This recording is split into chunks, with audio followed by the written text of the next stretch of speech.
What's going on, guys? Welcome back to the RPO College Football Podcast. I'm your humble host, Jerome Jones, and I'm here with my guy, my favorite, the man, the myth, the legend, Mr. Ray Roberts. How you doing, sir? I'm good, Jerome. How are you?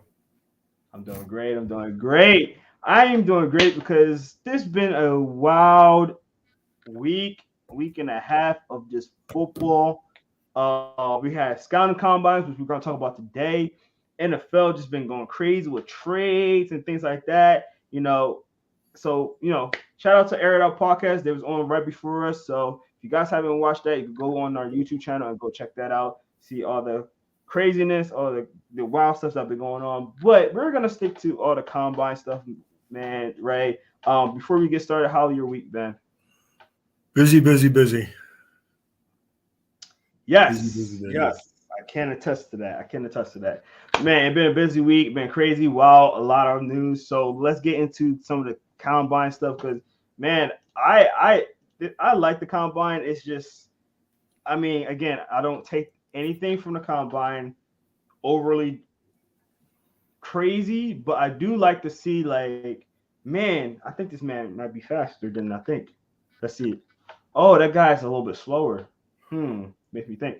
Oh, that guy tests really well, but it was okay on some of the drills. Oh, that guy was really good in the drills, but he was a little slow. So I like to do that because I got to see that, get to see some of the stuff. Like, we have our reigning Super Bowl MVP, Cooper Kupp. He was not that fast in his combine. So stuff like that. Devontae Adams was not that fast in combine.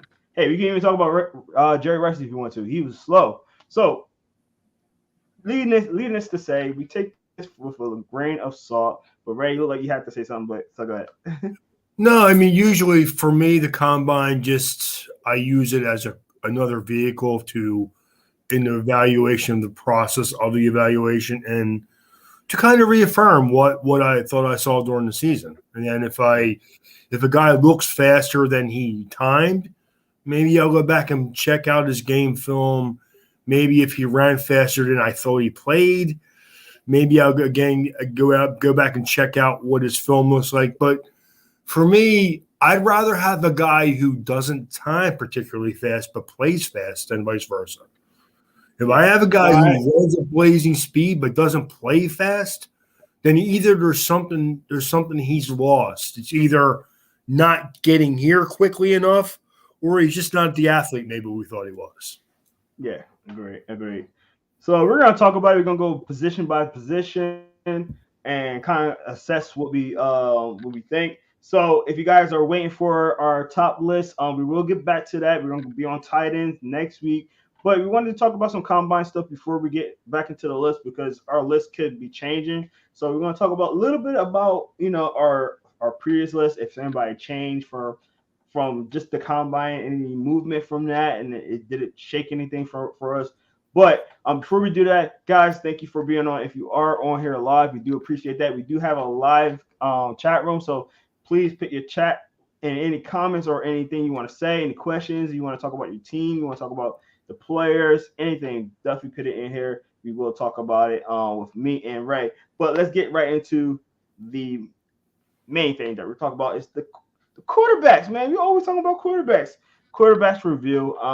This for me, Ray, personally, I never think the quarterbacks at the combine really had moved the needle a lot for me. It's only very low. I think this is the biggest position that don't move the needle at all. If a quarterback's fast, you're gonna know it. If a quarterback's slow, you're gonna know it. If quarterbacks, like it don't say enough for me. One, because they're not throwing to when they are the throwing drills, they're not throwing to people and players that familiar with. And if you're gonna go to a team, you're gonna be with teammates that you're familiar with, that you're gonna practice with, that you're gonna, so you're gonna get familiar with them. It's like a lot of unfamiliarity. I like to see them a little bit better at the pro days for quarterbacks for me. But Ray, what do you think about the quarterback position? Kind of what I thought going into the combine, that it's not a great class. That if you had to tell me, if you were going to ask me who I thought maybe helped himself at the combine, I would say Malik Willis again, and I would say Desmond Ridder. because he ran a faster time than I thought he was going to. And not that that matters, again, because I'm always going to go by the evaluation of the player during the season. But you know how teams are.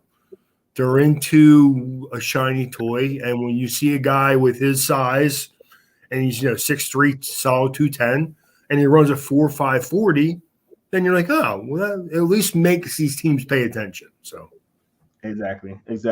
And I agree with you, Ray, wholeheartedly. I mean, Desmond Ritter running a 4.52. I mean, that was a good number for him.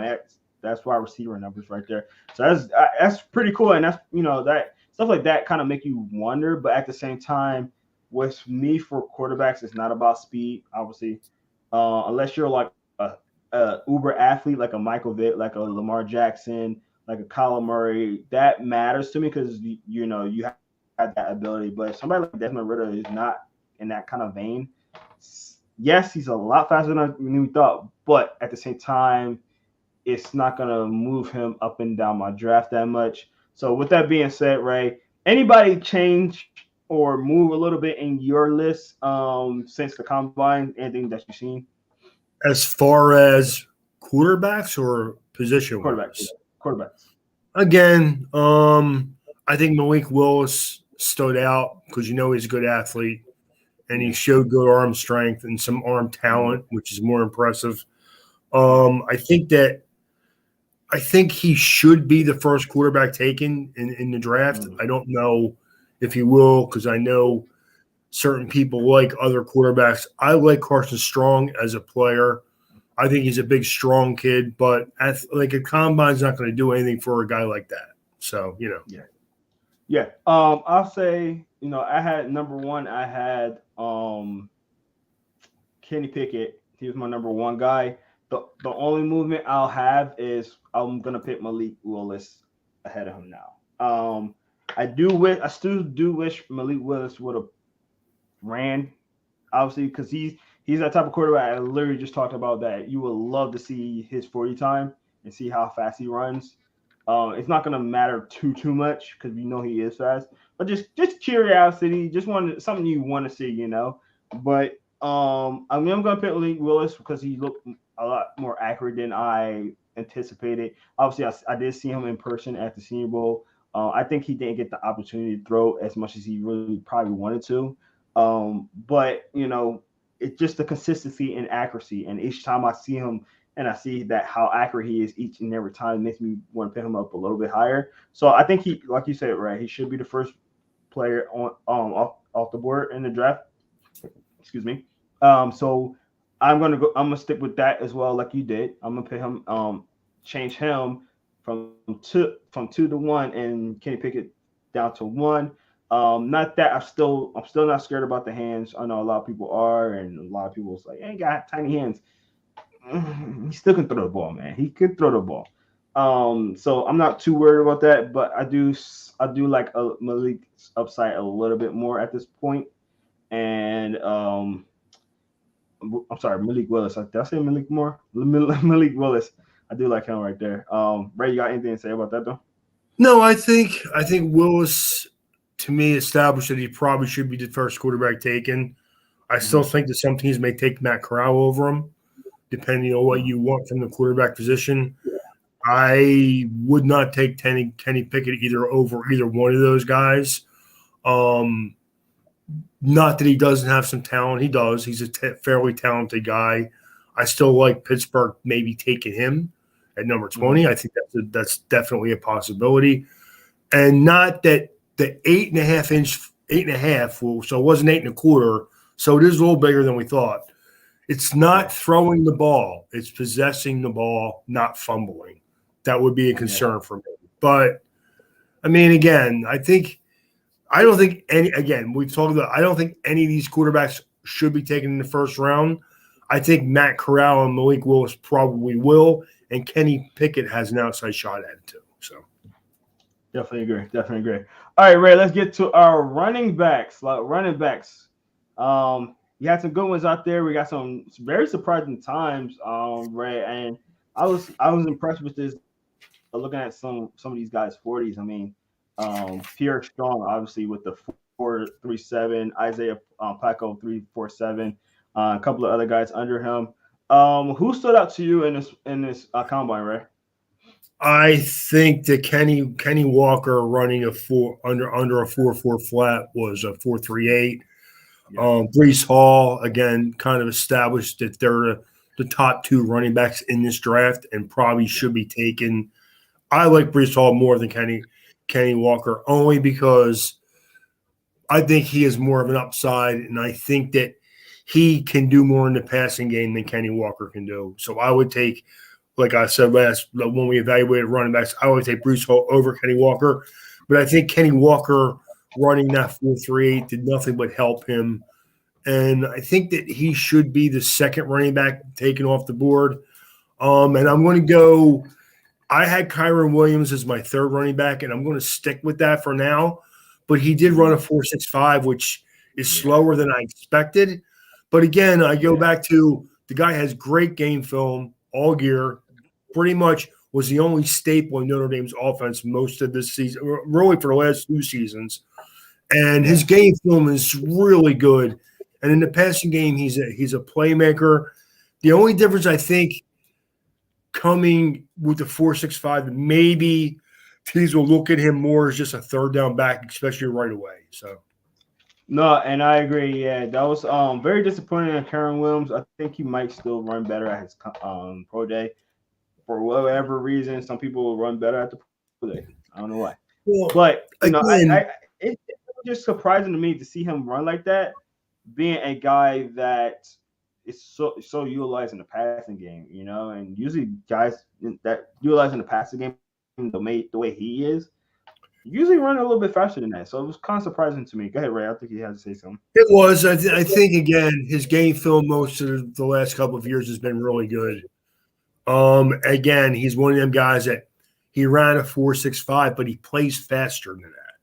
So I really would look at that if I were a team of trying to evaluate the running back position. I would look at, he only ran a 4.65, but he seems to play faster than that.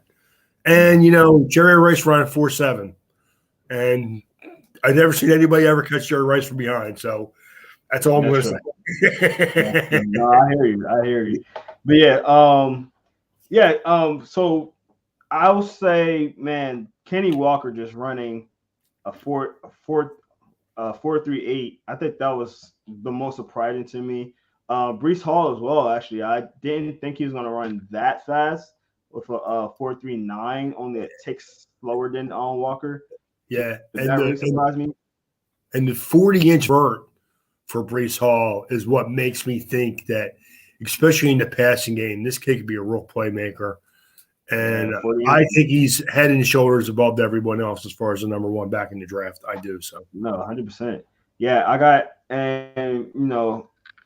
I was super happy to see my guy Hassan Haskins pump out the 27, man. I was like, "Ooh, that makes sense." I mean, I always, when we talked about our running backs, his contact balance and his strength, and that's on display right there with the benching. So I thought that was incredible, and that adds on to why I have him in my top 5. I think I had him as a top 5. I mean, AB and my 5A and 5B guy, one of those guys. So that makes me feel good about that. And like you said with the verts, man, Breece Hall, 40 inches. Rashad White, which I didn't have him in my top 5, obviously, but he's a guy that I seen at the Senior Bowl, and he was my favorite running back at the Senior Bowl. He had a 38-inch vert, so stuff like that. I mean, broad jump. We had Breece Hall was top 4. Zamir White, he was up there. Rasheed White, he was top 5 on that. These running backs, man, we got some guys in this. This is a deep class. It is. You know what? Really, if you look at the whole class in general, there's a lot of impressive 40 times. I mean, again, it's not about the 40 time though, but there was a lot of impressive 40 times. Zamir White ran a 4.4 flat. You had Ty Davis Price from LSU running a 4.48, which is really good. A Tyler Beatty from Missouri ran a 4.45. Mm-hmm. So we had a lot of really good Tyler Algier from BYU running a 4.46. And one guy that I wanted to bring up that we haven't really brought up a whole lot, and is Pierce Strong from South Dakota. He ran South Dakota State. He ran a 4.37, had a 36-inch vertical leap, and he looks like a really good athlete. Now, I don't only want to go off of his, his 40 time, his vert, but he really had some nice games this year. So I think he's a guy that maybe slipped under the radar because he went to a little bit of a smaller school. So no, and I 100% agree with that. That's he's an athlete. And they got some athletes down there in South Dakota State, as we'll talk about later. But all right, so based on our list that we had so far, anybody move a little bit on your top five, Ray? I've seen, and I'm not gonna lie, with Kyra Williams, I maybe would drop him down a little bit more than I would like to. I still would stick with him at the number 3 spot for now, but I could see where some people will maybe move and Isaiah Spiller ahead of him now, even though I wouldn't. But again, that's because I of course I'm a Notre Dame fan, but I'm not trying to say that's why I'm doing it. I just think he had better game film this year than Isaiah Spiller. But I could see where some people may move him up ahead of Kyra Williams right now. So yeah. Definitely. Yeah, I agree with you, right? And on my list, I definitely want to push up obviously Breece Hall. I think I had him number 4, if I'm not mistaken. I definitely want to push him up to 2. He's gonna be number 2 for me. So I got Kenny Walker number 1 just because I like his game. Obviously, I know that he's not the most polished receiver out the backfield, right? But I think that his run balance, like he's combination of strength and speed, and he's I hate to use his word, but I can't really think of nothing else. But poor man's Jonathan Taylor in a sense. Strength. Well, I think that you see a lot of the same qualities that Jonathan Taylor had. He has a second gear once he gets in the opening. Correct. He's a tough, patient runner. I think that if Breece Hall, I hear people say that, well, he don't really get upfield as quickly. I think that really, this is going to sound crazy, he's almost too patient. He waits for his hole to open up, and then he doesn't really hit it hard until it's there. So if anything, he's a little too patient. And if his offensive line and his team were better, he probably would have put up a lot better stats, even though he put up pretty good numbers anyway. So 100%. So that's why I'm dropping, I think Kyra Williams, I had him at 2. I'm dropping him to 3, and not too far down, but it's more on what Breece Hall did than Kyra Williams. I still believe in Kyra Williams. I still think he's going to be a really good bat, like you said, right? I've seen a lot of tape on him. Ray's seen a lot of tape on him. I think he's a really good back. I had high hopes for him going into the season, and he didn't disappoint. So I'm going to still have him high, but Breece Hall just kind of showing me more than I thought I would. Not only that, Breece Hall is a better pass blocker. He's a better receiver out of the backfield than, except for maybe Kyra Williams. Kyra Williams is really good catching the ball, but he gives you that ability to catch the ball and that second gear once he gets into the secondary. But I have seen where some people have moved Isaiah Spiller up and over Kyra Williams. I don't get that because Spiller didn't even run. So what did he do to move up? And I know he played on Texas A&M this year, and he didn't have a great year, but he had a good year. I mean, I think I don't think it's a great year for running back as far as top end talent, but I do think you see a lot of depth here and a lot of different type of guys. So that excites me. Yeah, I definitely agree. All right, let's move on to the wide receivers. So this is the last one that we left off on last week, and let's get right into them. I mean, Ray, what stood out to you? Trayvon Burks had a solid 4.55 thing, had a 7.28 on his 3 cone, and that's really good for him because what you heard about Burks is maybe his change of direction wasn't great, but he had a really good 3-cone drill, and that really shows the ability to move laterally, and that's what people I think missed. I think that you may see Treylon Burks maybe move ahead of other guys and maybe be the first, if not the first receiver off the board, definitely the second one. So, yeah, definitely. I'm gonna throw this out there. I'm gonna throw it out there. You guys probably tired of me talking about this, man, but Christian Watkins. I mean, I knew he was gonna be good. I know he's gonna do well, but a 4.36 did not expect that. At 6'4", did not expect that. Did not expect that. I fell in love with him at the Senior Bowl. He was a guy that I could not keep my eyes off of, and I know that's not weird. I apologize. But this man was running like crazy. Like he did some great stuff. I mean, I know some people saying some mini Megatron. Let's pump the brakes a little bit on that. Let's pump the brakes. But this man is 6'4", running that fast, and he definitely made himself some money. He might have been a 3rd round fringe number 2. He's at least a 2nd round at this point, I think. Yeah, he also had the 38.5-inch vert, which didn't hurt him. Yeah, I would have loved it if everybody would have done the 3-cone also. right. You saw, I think with them trying to do everything in one day, it kind of interfered with these guys, going and competing in all 3 events or all 4 events. I think they kind of picked what they were good, the best at, and kind of stuck to that. I would have loved to have seen Watkins run the 3-cone to see if he can move laterally the way he can straight ahead right now. So that's all. 100%. Yeah, and like you said, that vert, the best vert or second best vert. Wait, did I mess it up? The wide receivers. I'm sorry. He had the best broad jump. He had the best broad jump. Sorry. He did. He had the best broad jump. Believe it or not, the best vert that I've seen was 40-inch by Alec Pierce from Cincinnati. And I was literally just about to talk about him because he's a guy that he looked good at the Senior Bowl, but I did not see him run. I felt like he wasn't running that fast. This man ran a 4.41. I was not expecting that at all.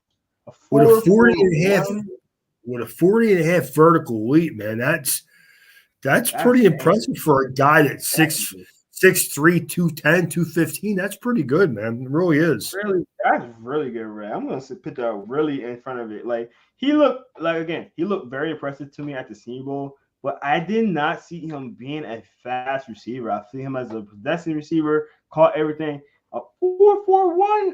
Oh man, this man made some money. This man made some money. He's one of the guys who ran a 7.13 3-cone, which is solid. So he shows he can change direction too. I mean, I'm an Alec Pierce fan. I like the kid, and he really did nothing but improve his stock over the last weekend. So for sure. So I agree. And let's talk about the little man. I gotta talk about Calvin. Calvin Austin. Yep. I mean, he was top 3 in almost everything. He was number 3 in a 40 with a 4.2. Sorry, 4.32. 4.2. That'd be cool. He's crazy. He was number 3 with a vert with a 39-inch broad jump. He was number 2 with a 11-inch. I'm sorry, 11.3. He's a guy, man. He's a guy. People gonna start really looking at him as well. He had a great Senior Bowl. He was probably the most uncoverable receiver out there. Like nobody that lined up against him that can really stick with him the entire time. I love him. I think especially doing a 6.65 in the 3-cone, I think if you play this kid in the slot, man, he's going to kill teams. And you know what, Ray? He's that type of guy that you move him all around.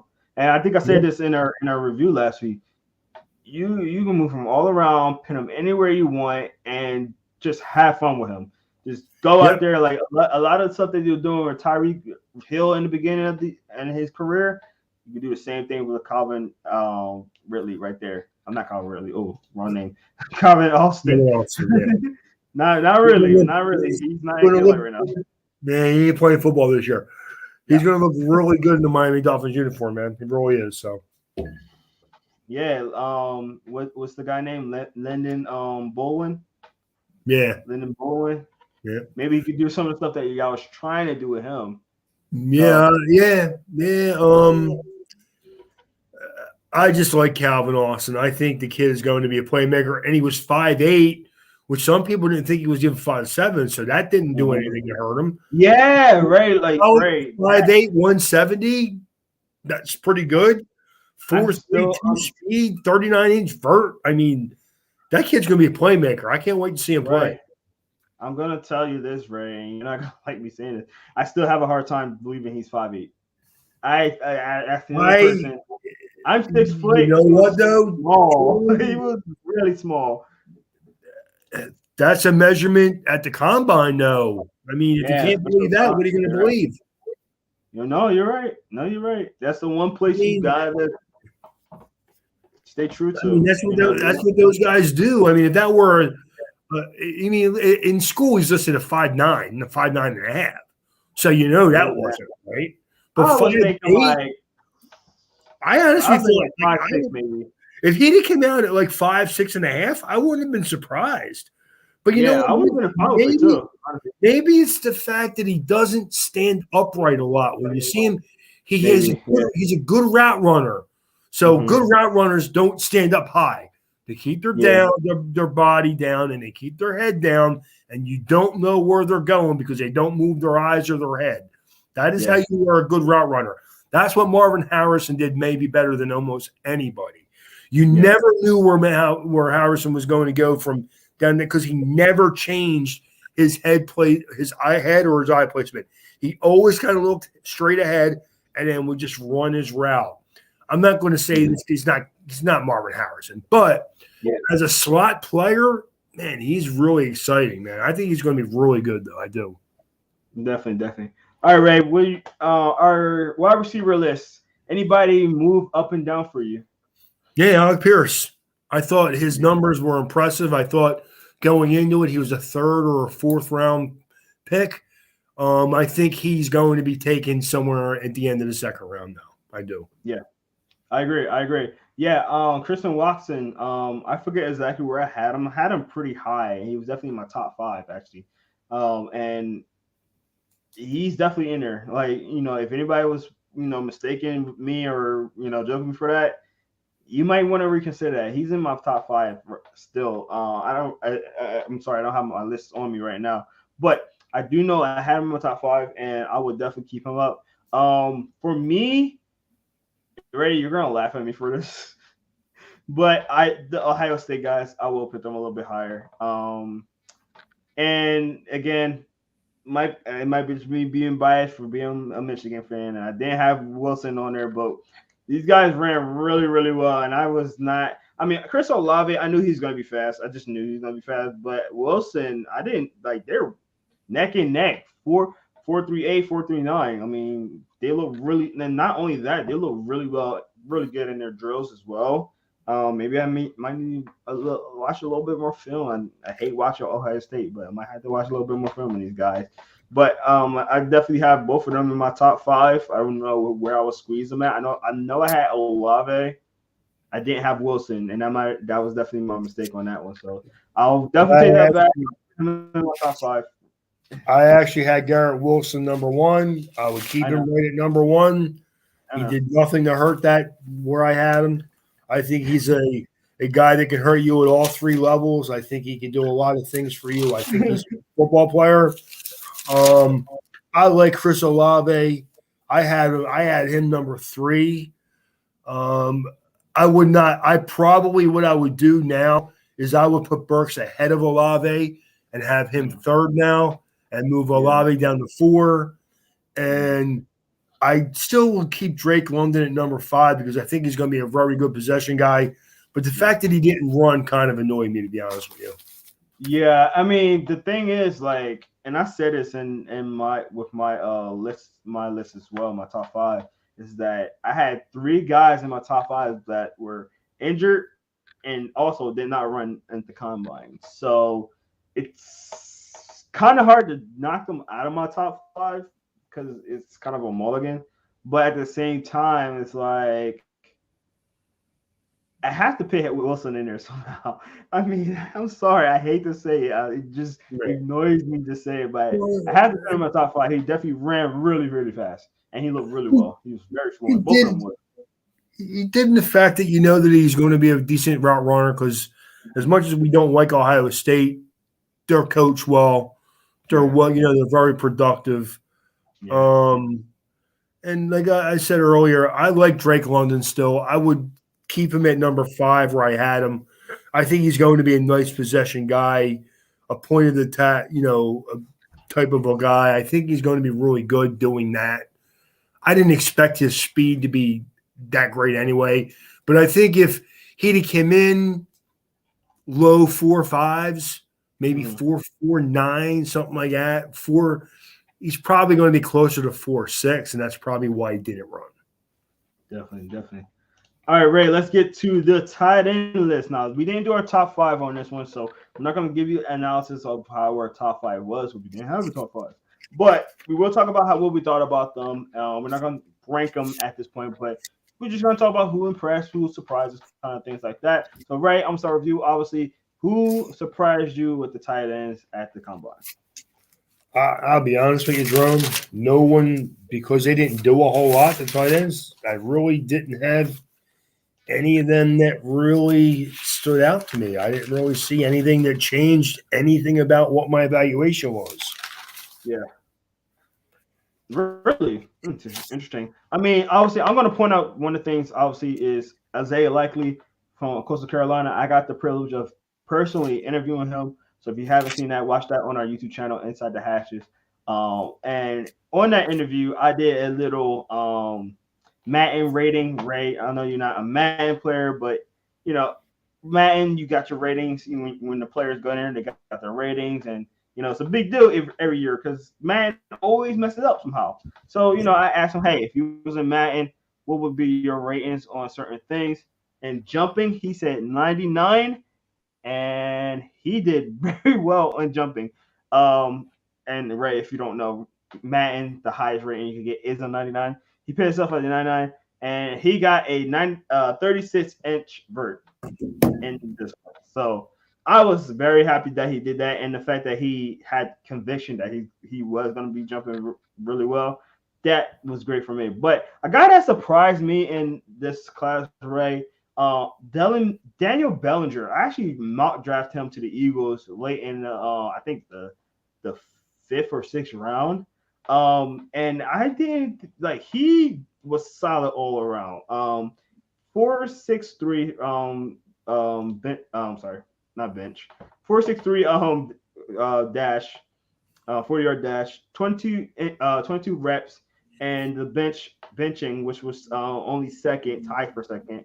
Vertical, he had 43. I'm sorry, 43, 34.5 in the vert, which was number 4. And the broad jump, he had 10. He had a 10.5, which is number 1. He's a lot more athletic than I thought he was going to be.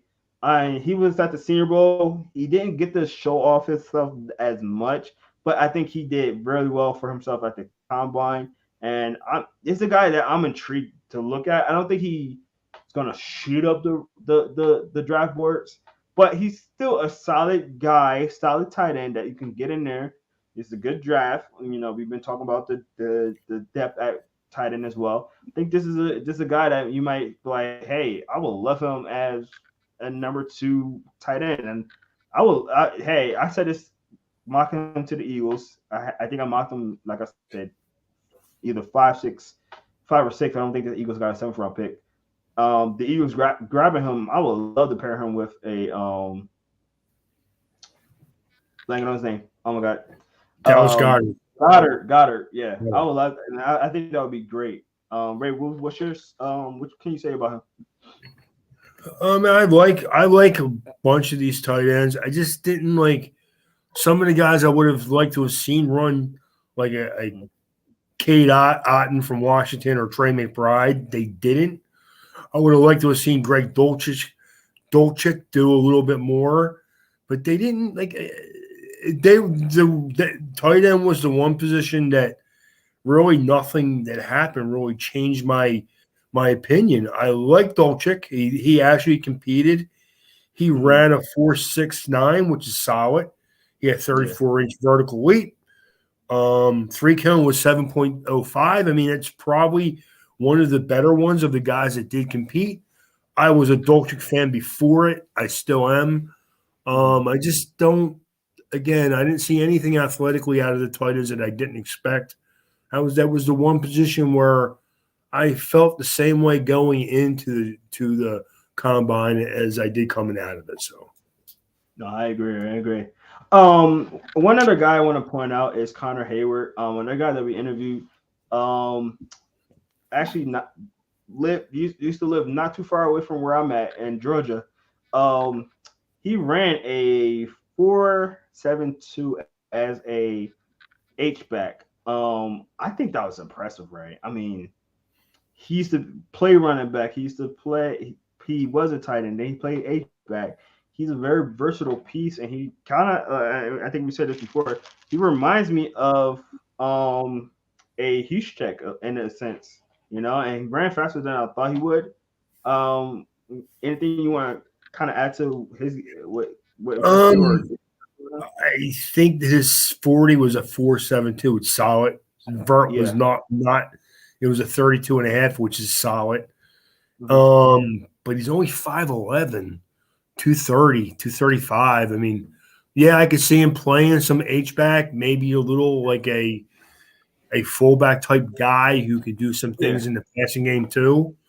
But I just don't know if any of these guys did enough to really to move my board on any of them. I have, like you said, we're going to do tight ends next week. That's why I don't want to get too much into that part of it because we haven't really given our evaluations on them. But nothing like, if nothing else, when I look at the wide receivers and the running backs and even the quarterbacks, what they did in the combine didn't change my opinion, but it made me think. When I watched tight ends and I look at their times and what they did, because I didn't get a chance to watch a lot of the combine, I didn't change my opinion on anybody in that. I like Hayward. I just think that he's only going to be a specific type of player in a specific offense. And really, how many teams really even at this point even use H-backs or fullbacks anymore? Again, he could help. I could see Miami taking a shot on him day 3 somewhere and maybe putting him in the 49ers tight end, fullback type of role. But even to do that, he'd have to get a little bit stronger, I think. No, I agree that he can do so. Mike Daniels was over there in the 49ers with Kyle Juszczyk. So I can see that. That's cool. That'd be cool. All right. Let's get to the offensive linemen. So offensive linemen, I will be honest, I have not seen the offensive linemen at the combine, but we can still talk about them, looking at their stats and, how they ran, how benchmarks and stuff like that. Ray, who stood out to you in this category? I think that really the offensive linemen were the guys that stood out the most. I mean, and not to get too carried away with how fast some of these guys, man, they move, man. They move. Guys that weigh 300 pounds should not move the way these guys move. It's crazy. And like Evan Neal, 6'5", 6'7", 330 pounds. I mean, that guy really moved really well, and he's going to be the first offensive lineman taken in the draft anyway. So it doesn't really matter what I say. But again, he didn't do much in the combine, but what he did do was just solidify that he's a big guy and he's a good athlete. So, 100%. As you guys know, I had the privilege of standing next to Mr. Evan Neal when he was at IMG Academy. That is 6 foot Jerome with a Evan Neal at the time who was probably about like 6'4". It's like 6'7" now. So, Yeah.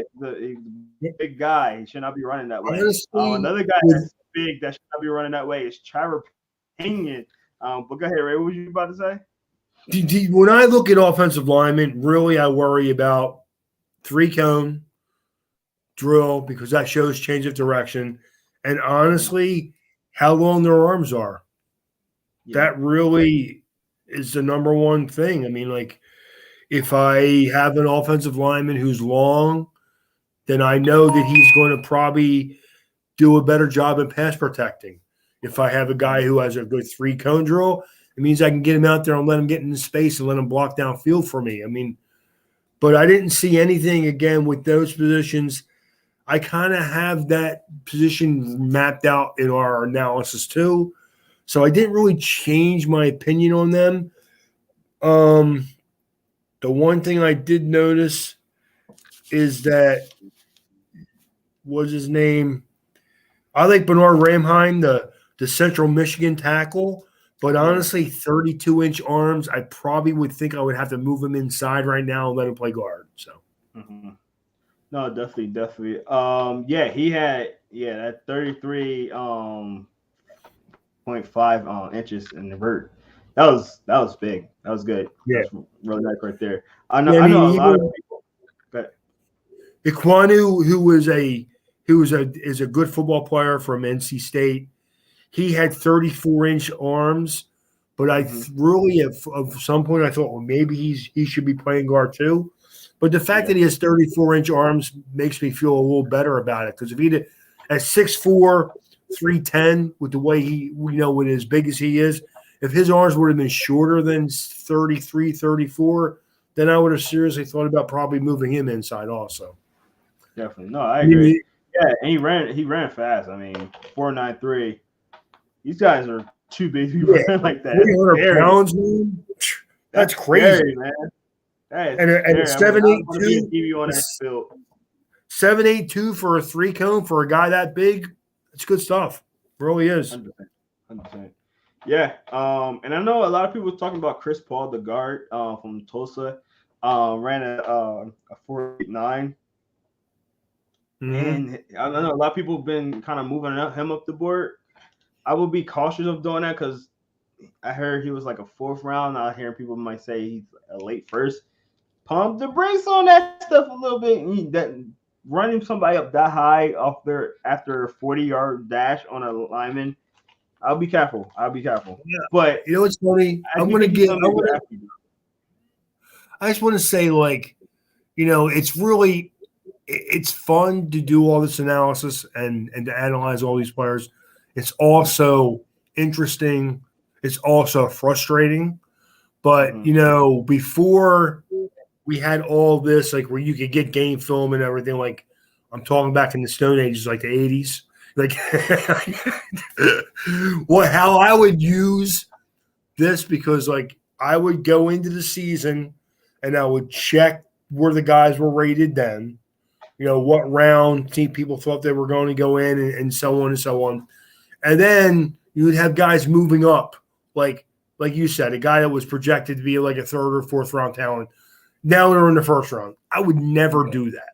I may take him at the end of the 2nd, beginning of the 3rd, but I'm not moving him up into the 1st round. No, I agree. I always be so cautious of that. I mean, it barely ever works out when somebody shoots up the board like that. I mean, it always scares me. So just pump the brakes just a little bit. I'm sorry, yeah. No, I was just about to say he did look like a player that can play. I heard about Chris Paul before. I haven't really watched tape on him, but I've been hearing some things buzz about him before.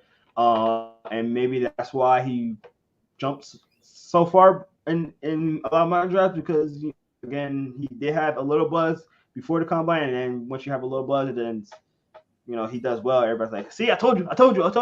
So, I mean, we'll definitely see about that. Well, I mean, I like the kid. I like the 6'4", 325 pounds. Almost 34-inch arms for a guard. That's outstanding stuff. Yeah, he ran under 4.9, so that's good stuff too. a 7.74, 3 cone, good stuff. But again, nothing that would make me move him up into the first round. He did play at Tulsa, so yeah. I agree. And that's to me where people make a mistake. You got to take everything into consideration, not just they ran a good time, not just they dominated. Yeah. If you're going to put a guy from Tulsa in the first round, it has to be because he's one of the top 2 or 3 players in his conference, and that's not the case. So, I agree with what you're saying, and there are exceptional cases like the linebacker that just went to in the NFL last year that went to the Cardinals. Blanking on his name, but a guy like that, huh? Collins. Right? Collins. Yeah. A player like that's like outstanding, would be a guy that I'll be like, all right, yeah, small school, I don't care, grab him. But there's exceptions. There, you gotta look at the total package. So we'll definitely see that. All right, let's get to our next position of group, and we're gonna kind of group these guys all together. Defensive linemen, edge rushers. By far, my favorite at the combine. I like DBs, but after watching the defensive line, I was kind of getting bored by DBs. I'm not gonna lie. I always get excited about watching DBs. I hate the fact that it's the last one every year. But after watching the offensive line, the defensive line, and it's don't get me wrong, these DBs in this draft is nothing to sneeze about. But watching the defensive line, it was so fun. I was having so much fun. And then I watched the DBs, it was like, okay, all right, cool, they're there. So Ray, first and foremost, what stood out to you? I know you're gonna say Jordan Davis. Maybe you're not, but we're gonna say Jordan Davis. Obviously, that's the obvious answer. But we're actually let's get into it. Let's talk about him first because that's the talk of the town. Everybody sees that Jordan Davis, defensive tackle from Georgia. This man ran a 4.78. This man is like what 360, 341 he weighed in at. Yeah. So he actually lost a little weight from the end of this, beginning of the season. Yeah. Which isn't unusual for a guy to play the football season. So, 100%. Man, this guy impressed everybody. Everybody was wowing about him. What impressed you most about Jordan Davis? Again, I worry about certain things when it comes to defensive linemen. The 4.78 is nice. I love the 34-inch arms. I love the fact that he seems to be a guy who has a lot of potential that's untapped. Can I see him? He looks like a plug-and-play guy as a 1 or a 0 tech guy. What I wonder is if you could take that athleticism and play him in a 4.3 and see if you get more pass rush out of him than Alabama got out of him. So, yeah, I agree with that. I was thinking. I'm sorry, Georgia. Then Georgia got out of him. I was thinking about a 4.3 as well. Honestly, Ray. He jumped out the gate for me. As well. He was one of the best in the verts. He's one of the best in the broad jumps. He was one of the best in as far as defensive tackles, rather. He was one of the best at the 40. This man, he's big, strong, and fast. It's definitely scary.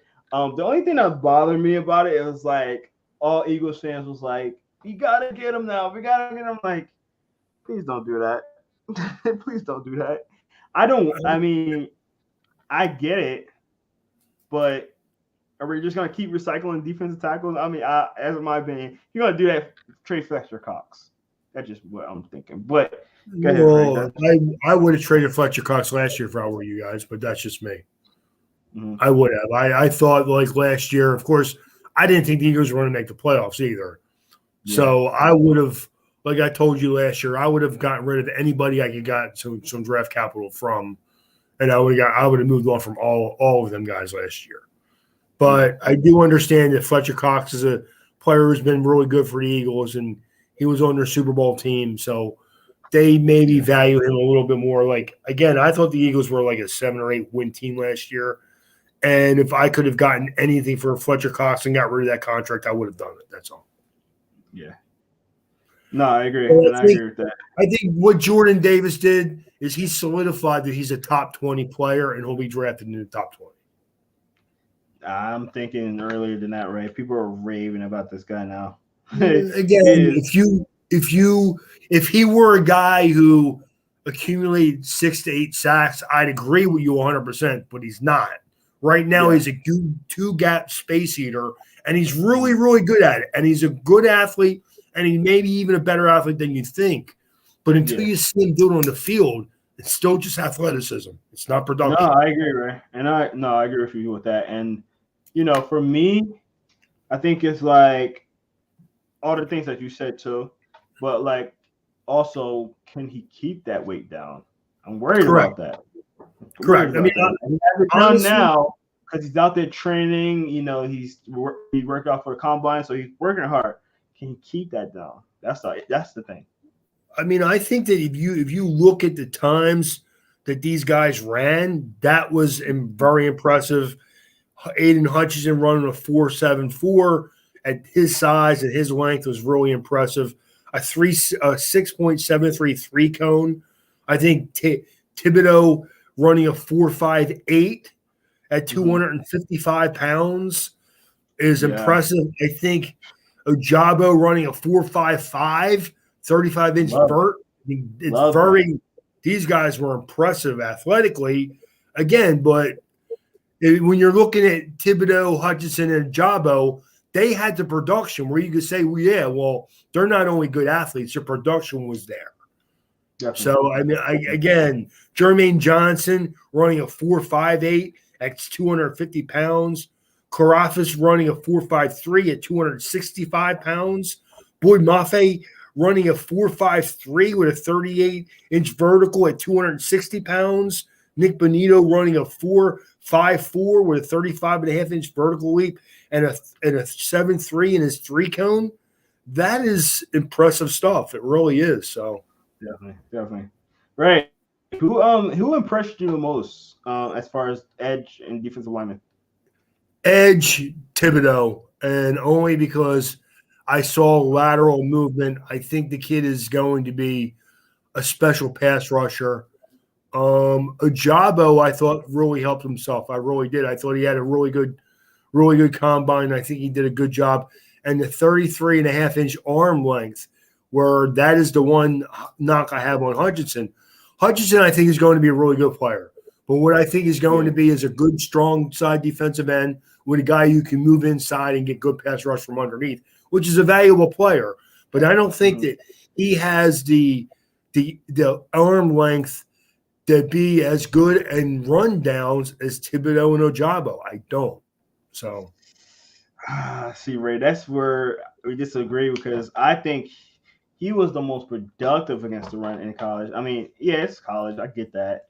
But the arm lift, to me, is not going to affect him. He was a boss. And it's not just that, again, I hate to keep saying it. I'm not just Michigan fan in it right now. He literally, you go out, look at PFF, they had a report that he was the best in run defense this year. And he was only second in pass rush to the defensive end from Alabama, which I'm forgetting his name, which we're gonna see next year. He was insane. He was insane, and I just think that his run defense is so underrated. And that is this the reason why I want the Eagles to trade up for him, because I want a guy that's good at run defense and good at pass defense. And I seen this and we just got a comment. James Little say, hey my guys, what's up, James? Thanks for being on. We do appreciate you being on. Thanks for checking us out. Make sure you like and subscribe. I do appreciate you being on. So I think that Aiden Hutchinson, he does very well in the run defense, which makes me really like him, and it's the reason why I wanted the Eagles to really get him. I mean, despite just being a Michigan guy, that's just an added bonus. But the fact that he's good and I'm gonna say great at run defense, right? I mean, it could just be I watched him a lot too, and a lot of people don't watch him. They watch a lot of games as much as I did for Michigan. Like you, Ray, you'd be more comfortable talking about Notre Dame guys because you watched them all the time. I'm telling you, Aiden Hutchinson was a menace. I'm telling you, he's one of my favorite Michigan players of time. I'm just saying that. So again, I think he's going to be a good, strong side defensive end. He's going to be able to shut down the run, unless you run wide zone on him, and then I think maybe he get trapped inside a little bit. I give you that against good offenses, but he'll be a disruptive force. The problem is, Jerome, is this without the arm length. Is he going to be the pass rusher that teams want from that guy who's a top 10 player? I don't know that. I give you that. I mean, I'm still really high on the Ray. I'm still. Yeah, I mean, like, but where the Eagles are picking, 15 to 16, that's perfect spot for him. I would love that. Not gonna happen, but I would love that. I would absolutely snack that one up. Give me that. Another Michigan guy, and again, Ajabo ran really fast. I mean, he was faster than I thought he was going to be, honestly. I thought he was going to be actually a little bit closer to what Aiden Hutchinson did. It's not 4.55. That's fast, dude. That's wide receiver speed. And I was very impressed with that. Another guy, two other guys I want to kind of mention. Travon Walker. He ran a 4.51. He did.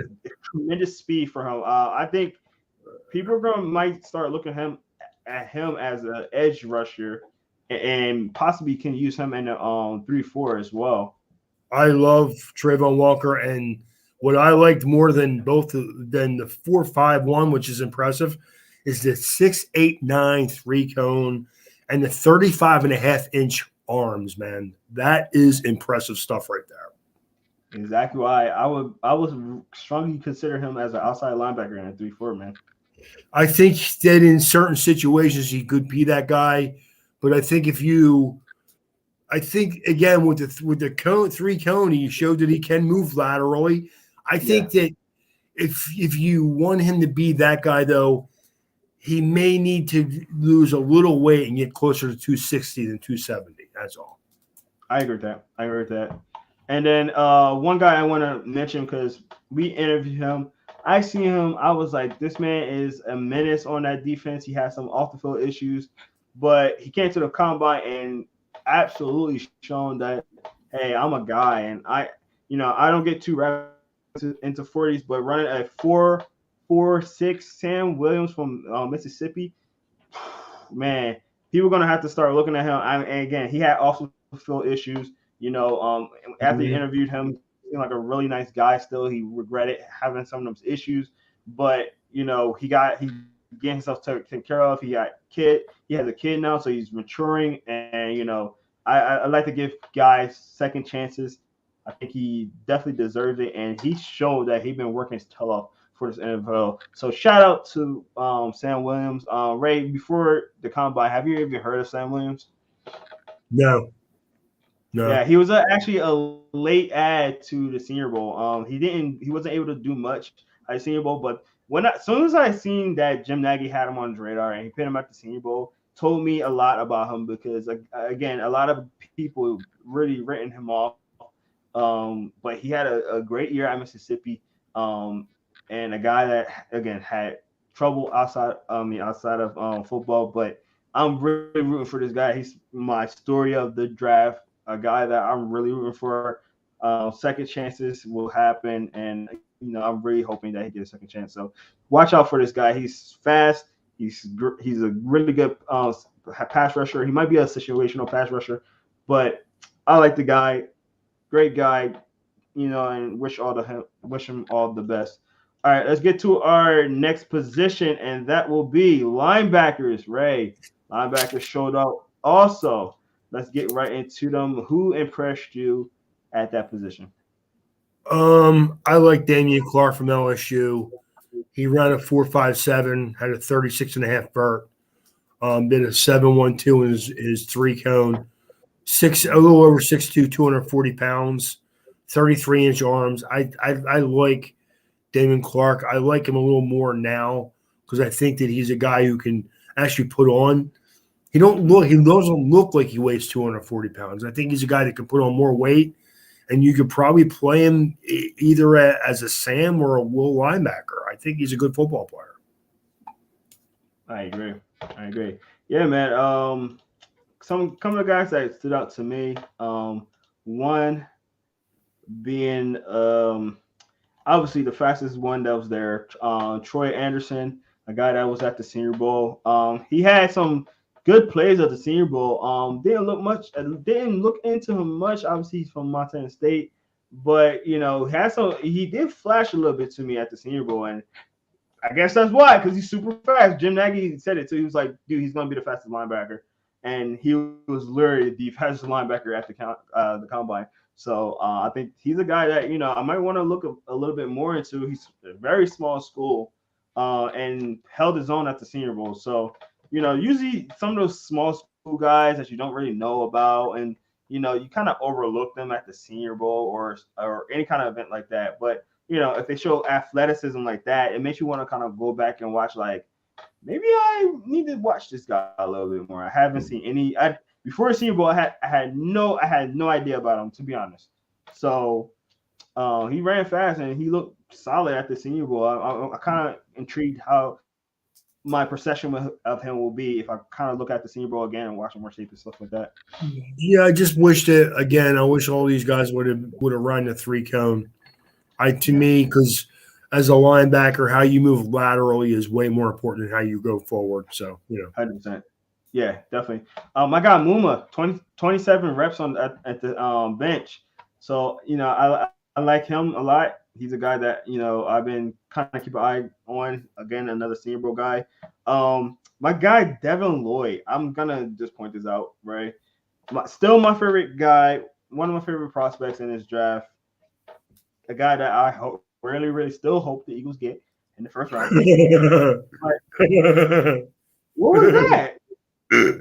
Oh yeah. I forgot. Yes, Ray. Eagles don't draft linebackers in the first round room. That's almost like it's like, yeah, man. They found out what was wrong with Ben Simmons' back. You know what it was? He has no spine. Wow. I'm not gonna touch on that one. Well, the Eagles don't draft linebackers in the first round, man. Jerry Robinson, 1979. I was 17 years old, dude. Okay, so that's not gonna happen, okay? But listen, he didn't run as well as I thought. He ran a 4.66. But the thing is, like, Ray, people are tripping about that 40 time. That's not a bad 40 time.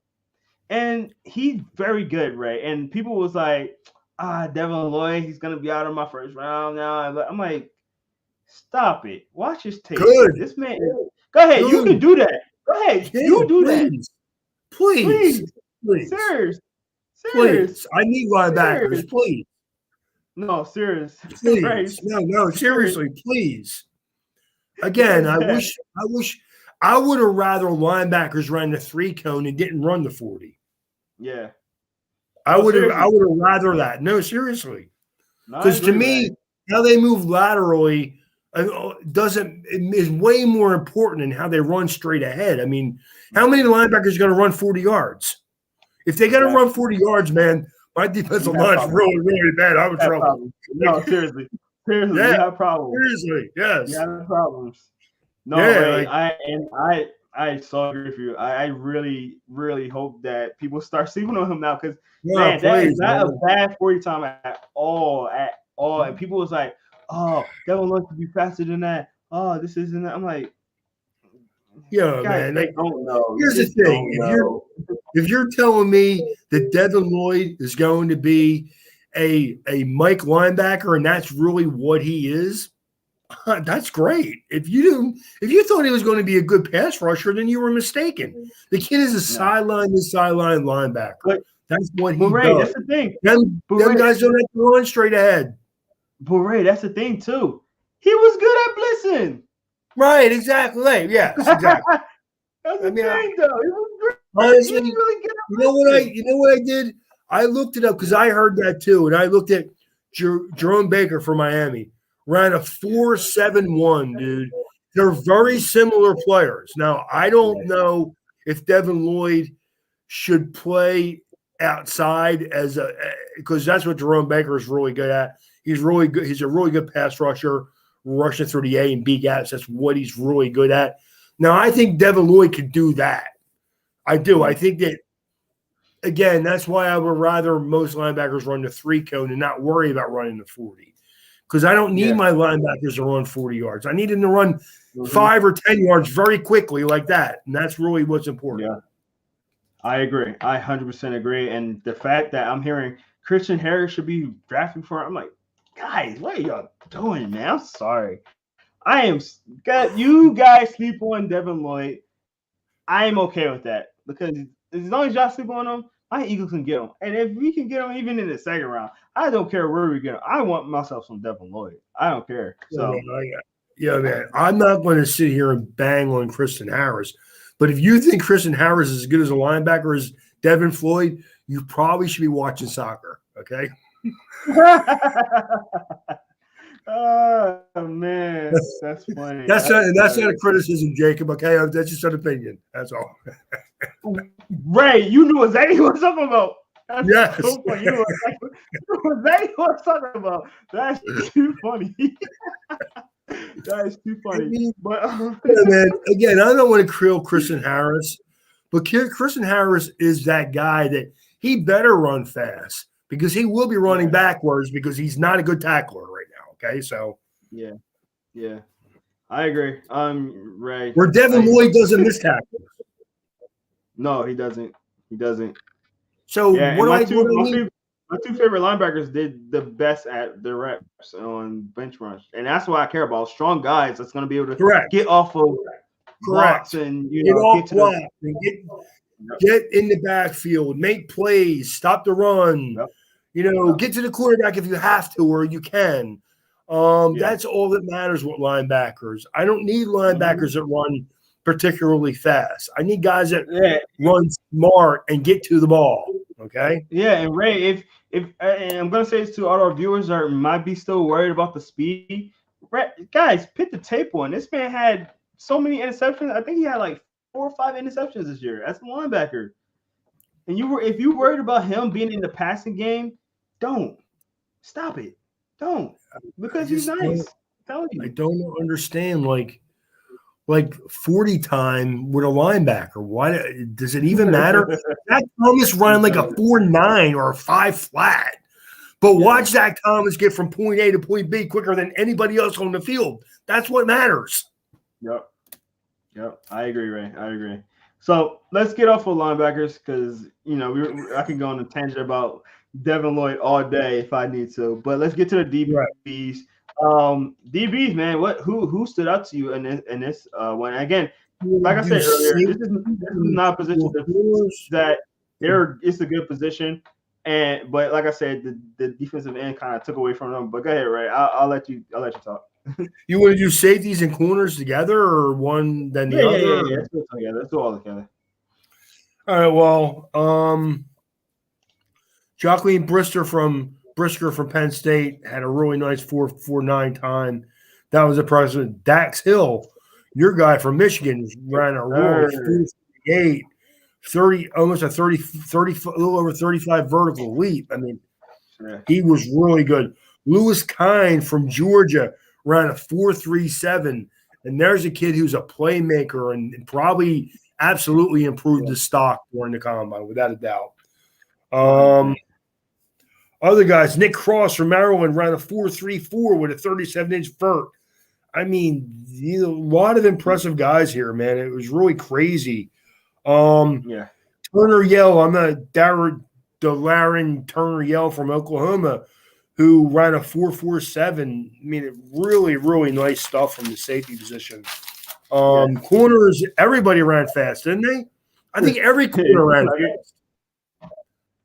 I mean, if you're going to Sauce Gardner from Cincinnati ran a 4.41. Trent McDuffie from Washington ran a 4.44. Kerry Elam from Florida ran a 4.39. Omar Davis from Alabama ran a 4.39. Alante Taylor from Tennessee ran a 4.36. I mean, did anybody run slow? Doesn't seem like it. No. Real quick, Ray, just to get back on the safety. Real quick, Ray, just to get back on the safeties. Daxton Hill, obviously, that's my guy from Michigan. I love this guy. I'm not gonna lie, Ray. I was not that surprised with his numbers because I knew he was a baller. I knew he was an athletic guy. I feel like he might be one of those categories of Michigan players that play better as a pro than with Michigan. Because I agree. I think Michigan plays way too much zone in their secondary and didn't take advantage of what this kid could be. I mean, I think and he ran a 6.57 3 cone. I mean, which is really impressive for a guy that's 6 foot, 190 pounds. I really thought like the safeties and corners all helped themselves. This is a really deep class, and really, if you need a defensive back in this draft, you're in pretty good shape. So and I hear some people might even pick Daxton at corner, which I can totally see that as well. I can see, but what you saw was a kid who's a good, willing tackler too, which means you can do things in the slot with him right away. And to me, it's all about versatility.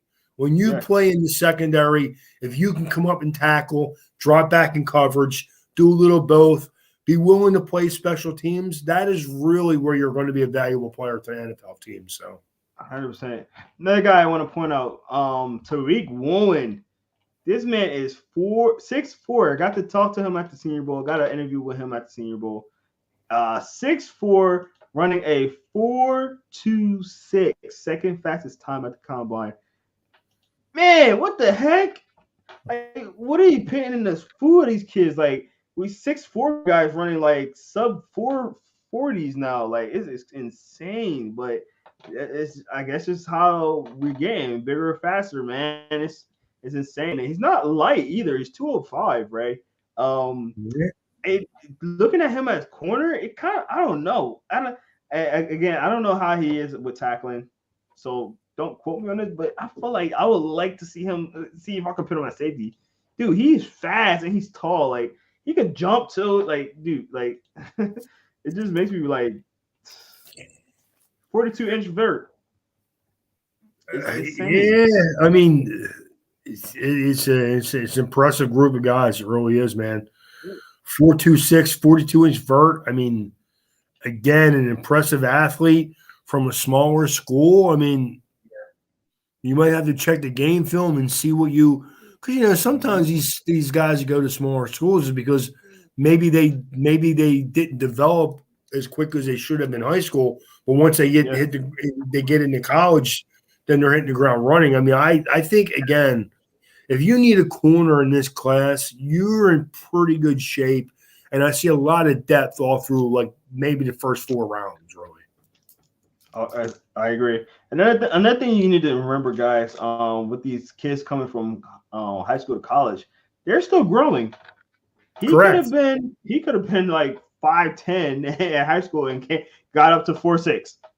Correct. That is what you don't know unless you follow these teams. And when a guy goes to a team that small, a school that small, it's like you really don't know nothing about him until they get to the combines or they get to senior week or senior bowl, or you don't really know a lot about these kids until that happens. And then this is why you can't overreact to these numbers, though, man. Okay, like you see, he had great numbers at the combine. You got to go back and watch his game film because there's a reason why maybe he went to a smaller school. Sometimes it's just grades. Yeah.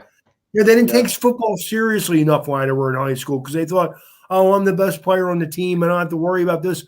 Well, to get into, like, we always kid about academics, but if you're not academically, going to be a good player, I mean, even like we kid about Alabama and the SEC teams. But, I mean, man, if you're not a decent student, you're not getting into them schools.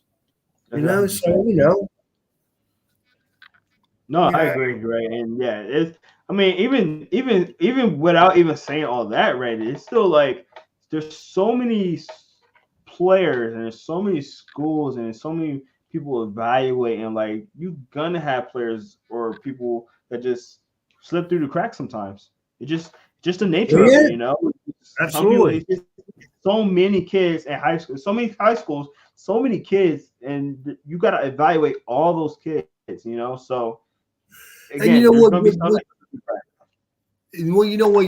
What other thing that people don't think about is that, you know, maybe these guys played a different position before they got into college. Maybe they were wide receivers. Maybe they were running backs, and then all of a sudden they see, yo, this guy's not great at catching the ball, but he can really move well, and he can move well laterally. So you know what? We'll make him a corner and see, see how he does there. I mean, Richard Sherman was a play wide receiver his whole career until his senior year in college. Yep. So I mean, like those are the kinds of guys that really. That's why when you get a Richard Sherman in the 5th round, you're like, wow, that kid's really good. Well, because he played wide receiver his whole life until his senior year in college. Yeah. No, I agree. Yeah. I mean, it's crazy how that works, but it's the nature of the beast, you know. It's I mean, like you hear a lot of kids that they're recruited here and there, and then they go to college, and the coach says, "Yo, we think you could play here," and then they turn into studs, man. It happens. Yeah. It definitely happens. But guys, thank you so much. That's gonna do it for us today. We're running a lot. I had fun at this combine, talking about this combine and watching it. We were like an hour and almost 20 minutes at this point just talking combine. So, you know, we're definitely excited. And, you know, we're ready for the draft. We love this stuff and we really enjoy this stuff. But if you enjoy it as well, if you're watching on here, please make sure you follow us on all our social media, Instagram, Facebook, and Twitter, and Inside the Hashes. Make sure you go follow us on our Instagram. Follow us on our website, InsideTheHashes.com. You can find all our content, a lot of players that we talk about today. We interviewed a lot of them, so make sure you go check that out and listen to their stories on there because a lot of players got some very interesting stories. Like I said, like Sam Williams. So make sure you go check that out. Listen to his story on there at InsideTheHashes.com. You can also find these interviews on our podcast platforms, Spotify, Apple Podcasts, Google Podcasts, and on Anchor. So we'll go check them out on there. Search the player's name with Inside the Hashes. You can listen to their interviews on there. Also, make sure you go check us out on YouTube. Like and subscribe on there as well because we love having the stuff on the YouTube channel, and we are definitely trying to grow in there. And you can also, you know, if you wasn't able to watch live, you know, some of our guys that were able to watch live, but if you can't watch live, hey, replay game. You could go on there, go and replay it. You know, put your comments at the bottom, and we will, respond to your comments. Go ahead, Ray. That's something like I watch many podcasts, mostly about Notre Dame and Miami. I'm not, I'll be honest about it, but the Dolphins, that is. But I almost never watch them while they're live because I'm always at work. So I go home at night and watch it. And I wanted to bring up, I'm actually going to Villanova Pro Day next week. Oh, very nice. Yeah, so it's going to be a fun time. Yes, looking forward to it. Yeah, looking forward to it for sure. Yeah, right. You guys definitely gonna have to tell us all about that once you come back. We'll do. For sure. Yes, sir. Yep. Definitely. But guys, that's gonna do it for us today. I hope you have a great night. Y'all have a safe weekend. Next week we'll be definitely talking about the tight ends. So definitely get your notes out for that because it is a tight end class to be talked about for sure. So guys, thank you so much again. I'm Jerome Jones. This is my humble host, Ray Roberts, right over there. Thank you guys so much, and we see you again next week.